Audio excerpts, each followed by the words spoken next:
Завітали. Так, круто. Live from New York. It's Saturday night.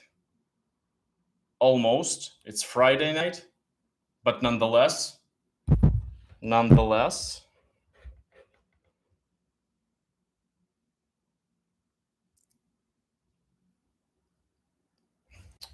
Okay.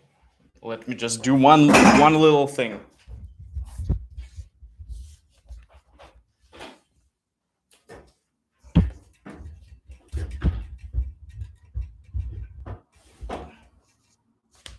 Now, okay, now it's all set. Now it's all set. Good. All right, homies. Thank you for checking this either live or I'm gonna be also placing and leaving the recording here. In this live stream, I decided to cover the topic of the similarities between the sports activities, the team sports in particular, and and coaching in life and coaching in business. And in the same breath, we can also speak about leadership. So these three categories, a coach in team sports and basketball or football or any other team sports, how does he or she compare to leaders in our organizations?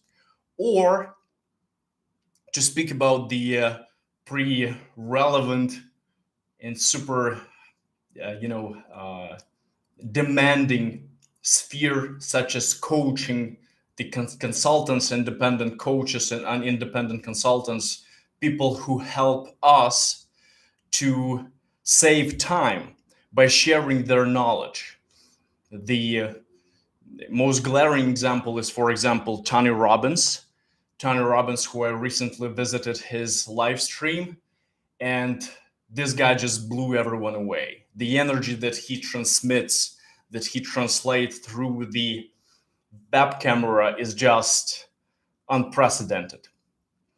And he told a story that in the 80s, he first came across such an interesting phenomenon as coaching, as helping people to save time. Because his neighbor actually told him this, that he spent like, I don't know, $300 to go to this event where the dude was sharing like the takeaways, the lessons from 10 years of his life. So now we are in this era, right? In this phase of the human development where everyone is sharing their experience and everyone lets people around them to kind of take advantage of what they have to say, of what they've learned over all these years. And I'm guilty as charged because I'm also one of the representatives of this amazing, marvelous industry, such as coaching and sharing the knowledge, in attempt of helping you guys save time and not maybe commit mistakes that I've committed, because we all learn the hard way. But let's backpedal a bit. Let's talk about sports first. I like playing basketball. For those of you who follow me, you know that I like playing basketball. I like the dynamics. I like the sports, which is actually my second choice in life. My first choice was football, European football, in America known as soccer, even though they actually call it football now also. So yeah, it testifies to the recognition of this sports. Finally, they calling it football too, because yeah, you're kind of playing with your feet, right? Not your socks. Why soccer? For God's sake. But nonetheless, we that was my first choice, football. Then I kind of changed my preference and started playing basketball. And the camaraderie, the team dynamics that you have inside of the team is something that has helped me to grow as a human being, not only as a sportsman, right? Because with the proper leadership, with the proper guidance, with the good coach, you thrive as a team player. You learn what it means to cover each other back. You learn what it means to be a bad guy sometimes, to be a good guy. I was in a section, football section, professional football section. I was actually, my father wanted me to become a professional football player, um, in some stretch of my childhood. And I remember distinctly the vibe, the domestic atmosphere in the locker room. And that the hardest thing I ever had in my life, because I wasn't super popular boy, even though I played somewhat average. I wasn't the best player, but I wasn't the worst, but still I was like not that much of a popular figure in the locker room. And I distinctly remember guys who were, as we were growing as teenagers, there were bullies, right? And some bullies poke on me, and that was pretty difficult, psychological challenge for me. But it made me understand the types of personalities that exist in our world. So here's the takeaway for you guys: being on the team as a teenager, for example, uh, teaches you so much about the types of people, the types of personalities that you might encounter in your grown life, right?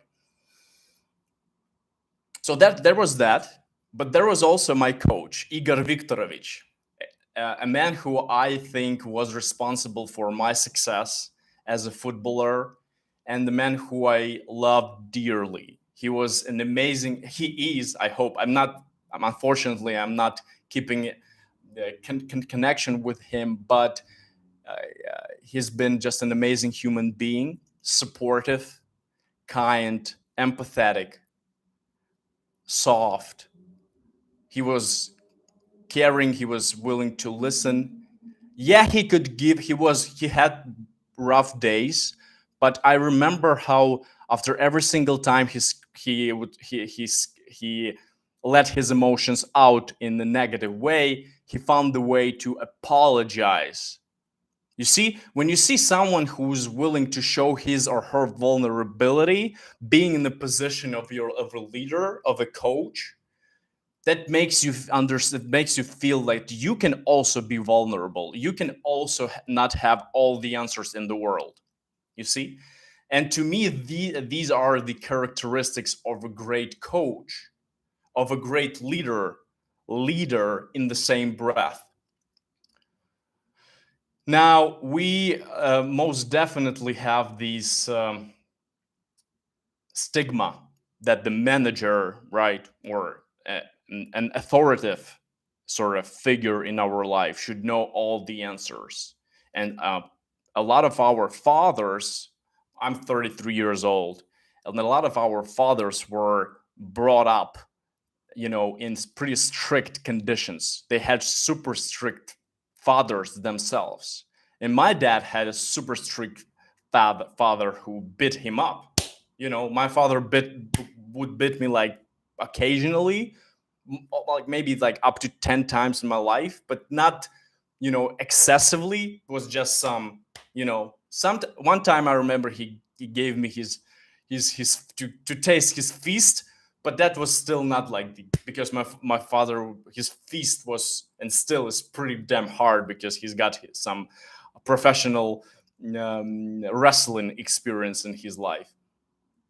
But again, uh, we saw our fathers as these bulky, strong figures, and it was super super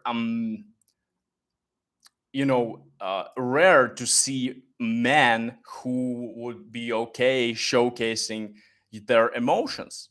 You see, now uh, pretty much has this has contributed into how our businesses are run, have been run, or still being run by managers or by businessmen who are authoritative authoritative who are taking authoritative approach, right?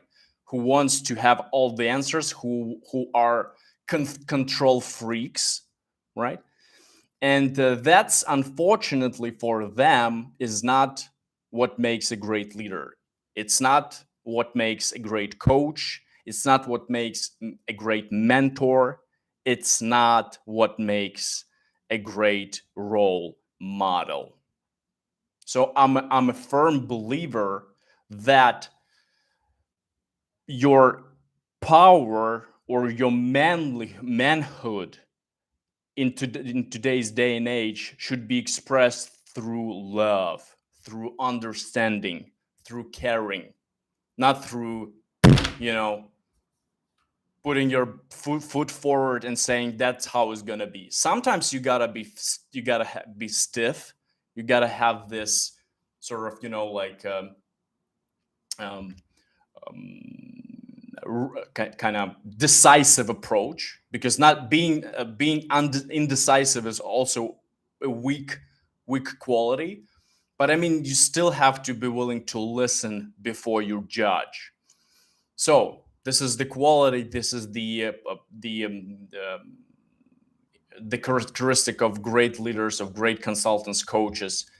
Be willing to listen first, not to judge. There's a great phrase by a great quote by Walt Whitman: "Be curious, not judgmental."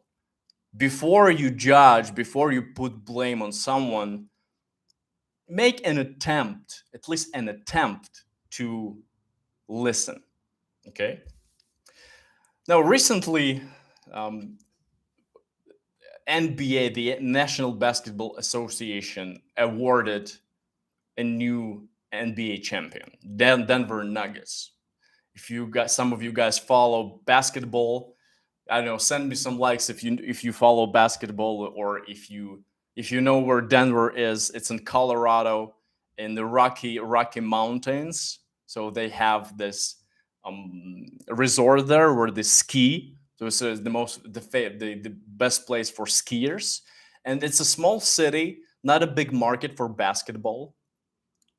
In comparison with Los Angeles or I don't know, New York, right?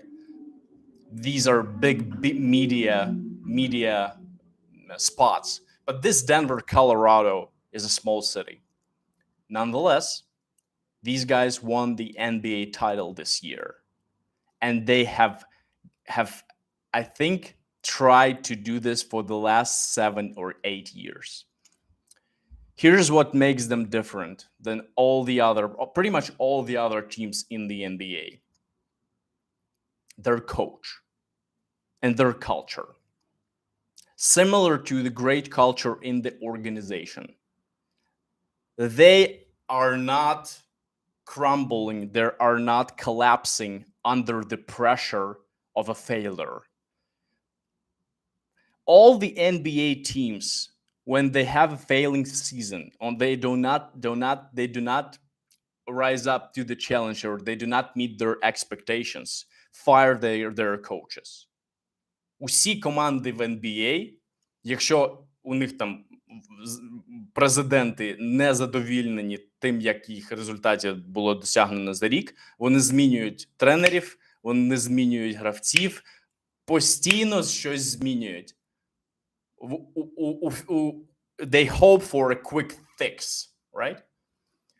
These guys, on the contrast, they were not hoping for a quick fix.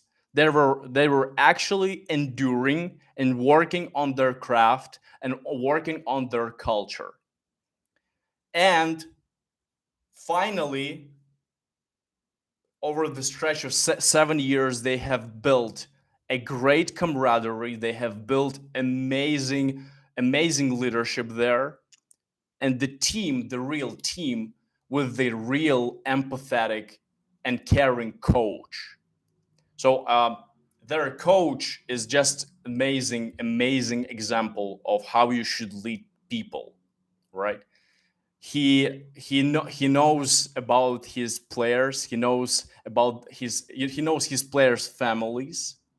So I can see the environment and the vibe and these amazing relationships that they have between each other.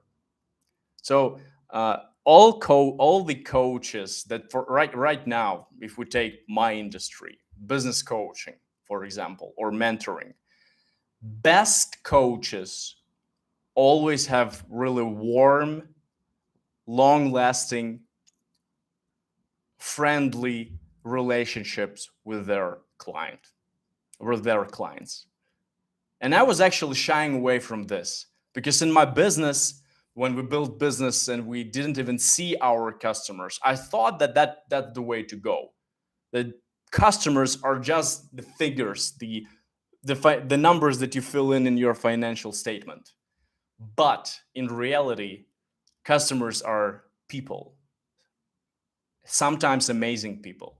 And I think 100% they are amazing people, because when people see you and want to work with you, especially if you are a coach or an expert or an independent consultant who are promoting himself or herself on social media, people sense your emotional state.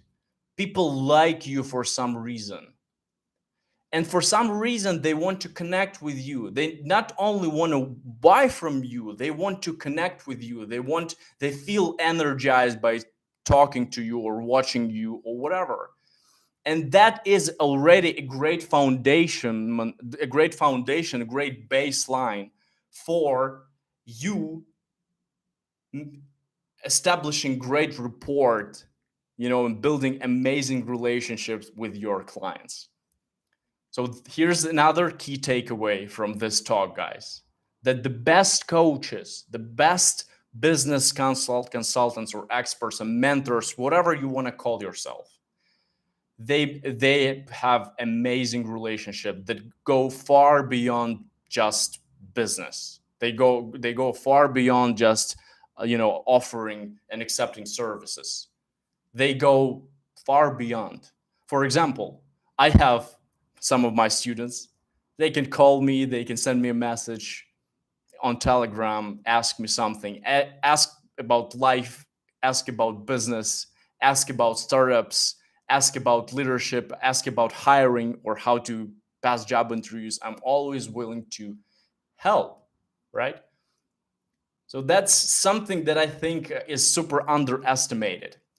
And that's something that none of the businesses and none of the salespeople who work directly with the customers, there's something that they have a pretty slim chance of acquiring, this amazing human connection. Right now, I'm in a favorable position. I'm able to talk to you guys. I'm able to share my experience and also help you. Допомагати вам, друзі, з вашими бізнес-пітчами, з вашою комунікацією на англійській, презентувати себе або свій бізнес. Чи просто вчитися англійською мовою у мене. У мене є неймовірно крута можливість просто давати те, в чому я непогано себе почуваю, і таким чином конектитися з крутими людьми. Дякую за лайки. Конектитися з крутими людьми, з якими я також можу товаришувати. Ну це ж офігенно. Так. До речі, друзі, я вирішив, що я буду запускати індивідуальне наставництво думаю, взяти 2-3 чоловіка, жінки. Якщо вам відгукується те, що я кажу, моя життєва філософія, і вам можуть бути цікаві скіли лідерства на англійській, наприклад, як у команді становитися лідером, як бути крутим комунікатором, як ініціювати круті ідеї, як робити так, щоб ваші ідеї слухали, як поповнювати нетворк, як взагалі нетворкатися. Багато чого можу розповісти і вчити людей у персональному наставництві. Тому на правах реклами вам вже зараз кажу, що я ось цю штучку добавлю у себе в сервісах, і можете аплаїтися. Ну, тупо місячне таке наставництво, де ви можете, і ми з вами будемо робити коли, та я буду вам допомагати з вашими життєвими цілями, або цілями у кар'єрі чи роботі. Буду підказувати, що там можна сказати, що можна зробити, щоб на англійській, краще, мабуть, на англійській, але можна також на українській. До речі, вчора до мене звернулася дівчина, яка проходить співбесіди на українській, але у неї резюме на англійській. І тут я взагалі не зрозумів, чому у неї резюме на англійській, але HR з нею на українській балакають. Відповідь дуже взагалі-то на поверхності, тому що у HR у самих немає достатньо знання, щоб проводити співбесіду на англійській. Добре, друзі. So, back to the talk. Okay. What makes a great coach? Right. Another thing that makes a great coach.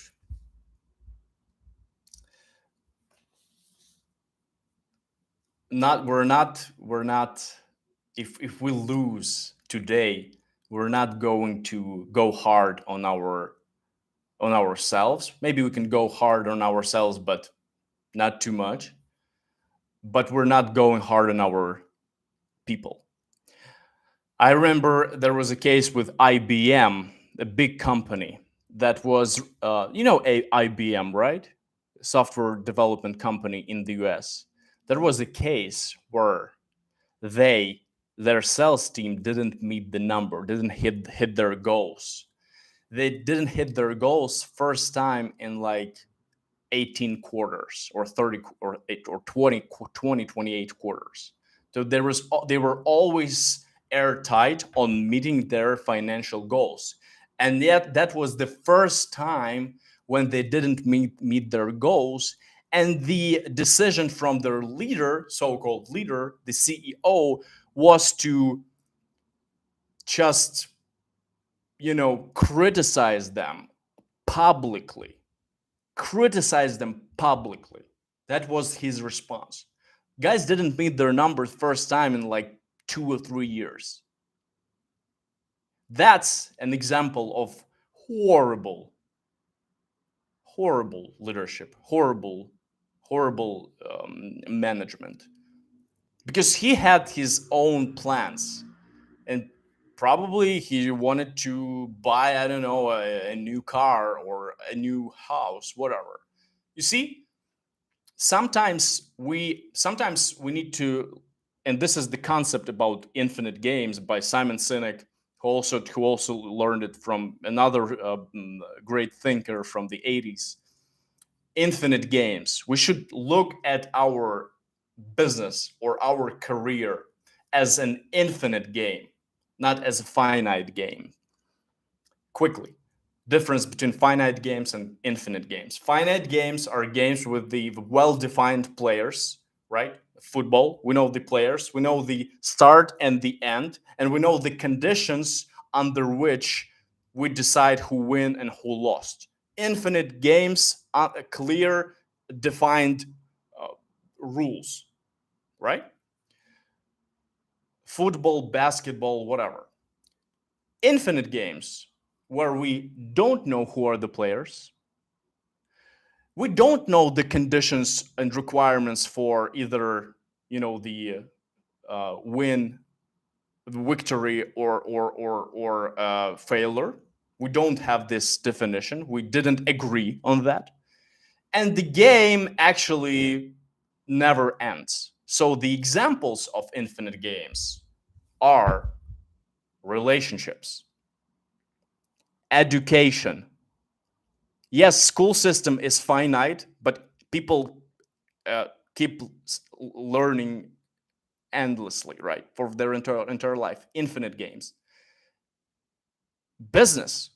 is supposed to be an infinite game. Career should be an infinite game. Health, an infinite game. We play these games all throughout our lives. And there is no such and some people they try to win in health, right? They want to they go to a gym, hit the gym 3 times a week to I don't know, get themselves to look better than someone. But in infinite games, you are not competing with anyone. In infinite games, you're only comparing or competing with yourself from yesterday. This is the key knowledge, right? And when you think about why this guy criticized his entire department, is that because he played finite games. He set some kind of an objection. Objective. Objection is from the court. Court objective, and they didn't hit it, and that's just what caused all this criticism and all this negative outburst. So you understand me that the best leaders, the best coaches, the best mentors, they do not play finite games. Yes, you can be in a stressed position. You can be working under duress, or maybe you have put yourself in the position where you have deadlines or you have expectations from yourself. But guys, by the way, from the Tony Robbins open training that I've visited, he he laid out the his definition of happiness, which is pretty interesting. He said that happiness, the formula of happiness, is life conditions, your current life conditions, equal to your blueprint. And by blueprint, it means expectations. Yeah, Oksana, I liked it. You can actually check it out on YouTube. It's still available. I think it's called Ignite Summer Momentum. It gives these pretty recognizable tools, but I think this is the first time I'm going to use this approach of a life will, where you kind of put put a score on different segments of your life, such as emotions and meaning, relationships, financial, spiritual, career or business. And you kind of there are 7 different branches, right? And on every single scale, you kind of give yourself a score, and you look how your wheel looks. So I got 2 categories where I really fell short, where I have almost nothing, zero, like maybe 1 or 2 out of 10. You see, so I really have a work to do. I got a lot of room for improvement. But that was a pretty solid training, and pretty eye opening, to be honest with you. Yeah, guys. So I think that if, in a perfect world, we should look at career or business or management or leadership as an infinite process, right? But sometimes, of course, we just have this outside pressure that we should deal with, and especially with social media, we keep even unconsciously or subconsciously, we keep comparing ourselves with others. You see, and that's why I always say, folks who I work with or who I consult, that get rid of all the beautification, all the content that do not inspire you for more, because we are the average of 5 people who we spend the most time with. And guys, you ain't gonna believe this, but the people who we follow on Instagram is also your environment. So If you one of the I don't know, content makers who keep popping up in your on your IG or whatever social media, he could be one of those 5 people who you consume the most information from, and he or she is actually influencing or contributing in your life, is it either in a good way or unfortunately could be in a bad way. So get rid of all these stories of success which are not based on the real work. When you see people putting in work, that's something that should drive you. I can tell you from for myself. Sometimes when I see people doing the work, I I actually want to, start feeling sorry for myself, or maybe find excuses. Oh, yeah, he's doing it or she's doing it because he's got the money, he's got the investments, I don't have it. But that's the weak approach. The way to go is to see, hey, this guy or this girl actually deserves what she's got because she is putting in work, for God's sake. You see? That's the problem. Always compare myself with the best one. Well, that's your perfectionism talking, Oksana. There is a book, I think it's called м, Paradox Perfeccionismu. Це щось таке. Maybe it's worth checking out. But the main idea is pretty basic, pretty clear that there's always going to be someone stronger, faster, more successful, more beautiful, more gifted naturally, right? And there's nothing that you can do with some of your preconditions, right? Sometimes you're not you just but you should first look at some great traits that you have that no one else has. And we're all beautiful, we're all unique. And here's the approach that I always preaching about is play to your strength. Yeah, you should know your weaknesses, know them, work on them. Sometimes you can outsource them, but they should not be the source of your discouragement. They should not be the source of your disappointment.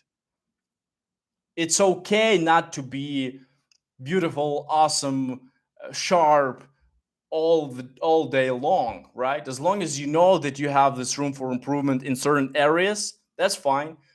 But capitalize on the best traits, best talents that you have.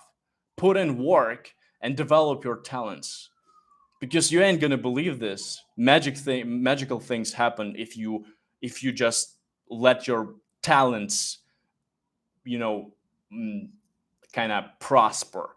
If you make your talents, just show themselves in the most amazing, extraordinary manner, right?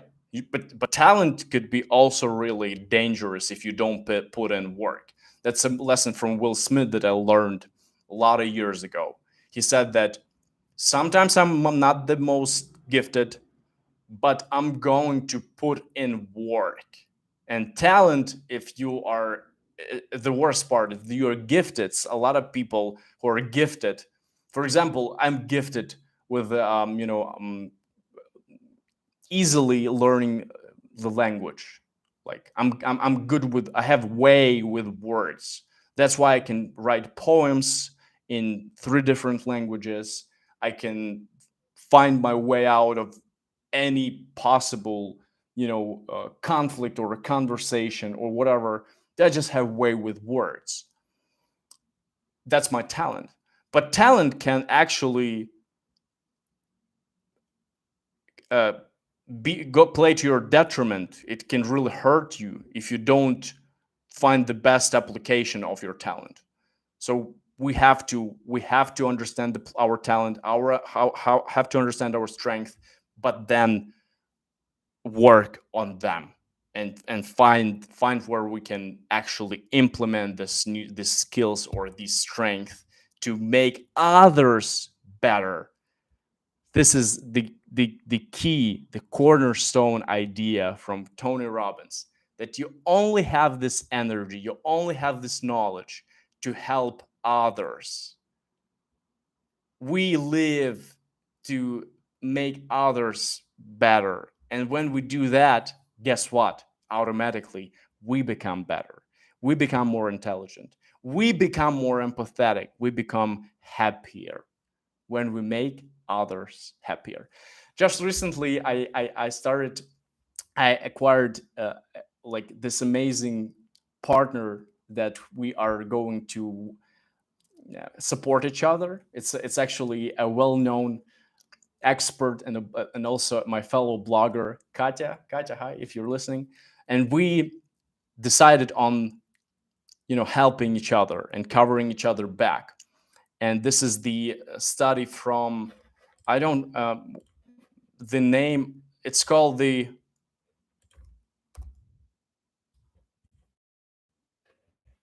Michael Roach karma management. Yeah, where you give yourself like this promise that you will take care of other person and you will wish some other person just as well as to yourself. So you want this person to succeed so much, and you're gonna give and you're gonna think about him or her, how he or her, what he or her could do better. You're gonna lend him a hand, or you're gonna share your ideas on how this person can succeed. You see, it's a life of service. And magically, in the most unorthodox way, the universe finds its way to help and actually reward you. The main thing is not to accept anything and not to expect anything. So if you are giving and giving and giving, trust me, guys, universe has got a plan to reward you. That's amazing. Reciprocity, right? You give, you receive. You give, you receive. You give, you receive. If you take, sometimes it doesn't work. Guys, that was one hell of a live stream. I'm super thankful for your participation. I think I'm gonna hit some whatever. Gonna go eat something, and yeah, I wish you nothing but the best this Friday evening, and let the force be with you guys. Take care.